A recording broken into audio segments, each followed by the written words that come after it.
Hi, I'm Bob Steinert with SCORE in Oklahoma City. Welcome to Business Insights.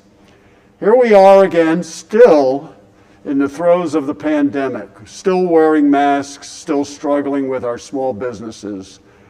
A year later, hopefully there is some end in sight with the vaccines, but they're not readily available yet for everybody. So we still struggle with managing our small businesses. The recent podcasts have been about mitigation in terms of regulations and what we can do, or mitigation in terms of government programs, federal programs that have been coming out. We have had a recent revision of the PPP that's out now. If you need help with your business, go to your bank, go speak with SCORE to learn more about that program. And hopefully, in the not too distant future, there'll be another government stimulus program which will help. But these are only short-term stopgaps. We have to think about the longer-term welfare of our business. Today, we're going to talk about a different form of mitigation, if you will, a bolder approach to it. And our special guest today is Jerry Benson. Jerry is a long-term entrepreneur, has managed a consulting business for marketing and management for more than 20 years. Also ran the Redlands Fencing Center, started it and ran it. And for those of you who are thinking of cedar pickets and rails, that's not the fencing center we're talking about. It's a center for foils and sabers. And Jerry is a fencing coach and a world-class fencing coach, participating in the Olympics as a coach and instructor as well around the world. So Jerry, welcome. Thank you. We're separately apart now. I think so. Suitably distanced. We can take our masks off. And why don't you just start and talk a little bit about a different view, a bolder view for dealing with the pandemic? Well, I work with a lot of different industries, a lot of businesses, not-for-profits, for-profits, everything. And many of my SCORE clients, when we first started this, we were getting a lot of them going, help me save my business. Mm-hmm. Right. Keep me from going under. What can you do for that? And so I got to really thinking about and doing some research and study about what's going on and what can we do this about. Most of the time it's just throw your hands up and go, I can't run my business anymore. It's gone. Right. It's gone. Right? That's fact. And so I got to thinking about that, and I said, well, but we also had clients who wanted to start new businesses. So I thought, well, that's interesting. Yeah. Right? And so what I found out was that the people whose businesses are going under, they're correct. They can no longer do that business that way. They have to make the change. So what is the change? There's changes like, well, I'm going to, downsize, lower staff, or get a smaller building, or all those things. But in the long term, that really doesn't solve anything, because you're just going to have to keep doing that, because now you're going to try to run the same business out of a different site and everything else. So I work a lot in branding. It's a very important thing for me, and when I have clients, especially new clients, we talk about branding. And what is your company? And so I have all my clients that I start with, I have them answer two questions, and for themselves, not to me.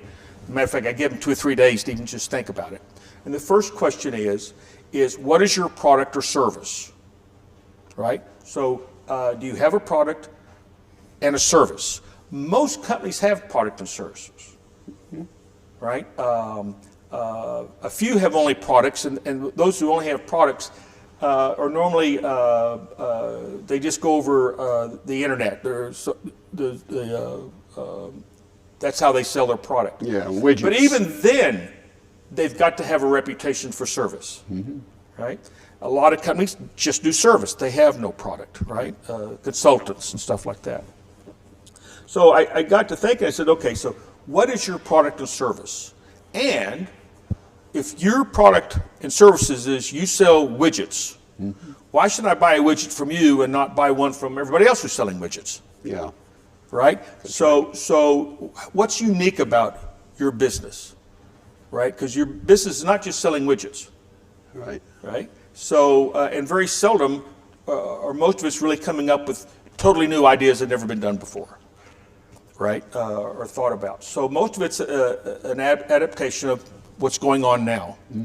So you've got to know your product and your service that you're doing. I mean, and you've got to know it so well that you can describe, it's called the elevator speech. Yeah, I like that. Yeah, you got 3 floors to tell somebody what you do and what your product and service is. Think more clearly about your differentiation. Right. So you get is that it really? right. You really get that narrowed down, so you now know that.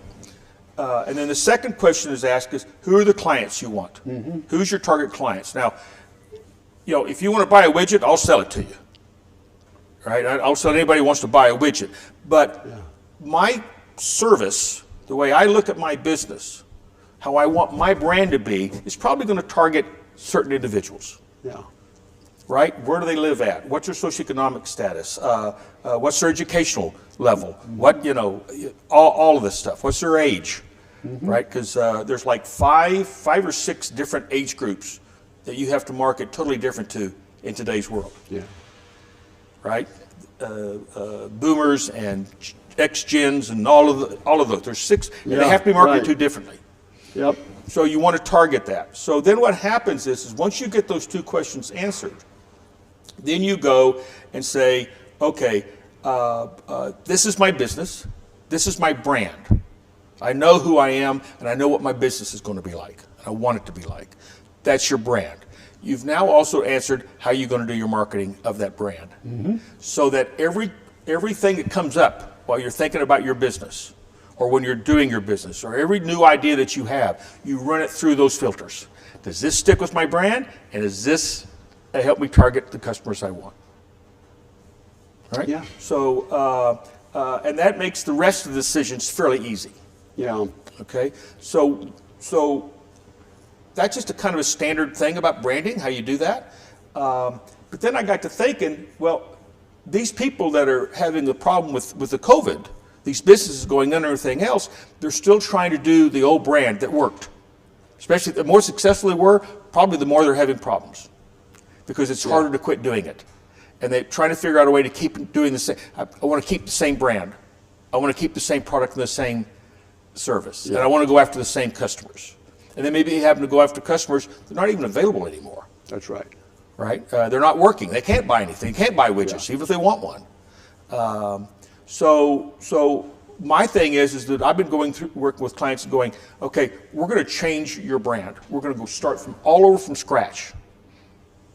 Yep. Right? What are we going to do now? How we want to carry ourselves? What do we want to say to potential customers? How do we want to look at or be looked at?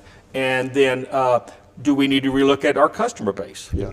And even if we keep the same customer base, maybe we have to look going after them in a different way.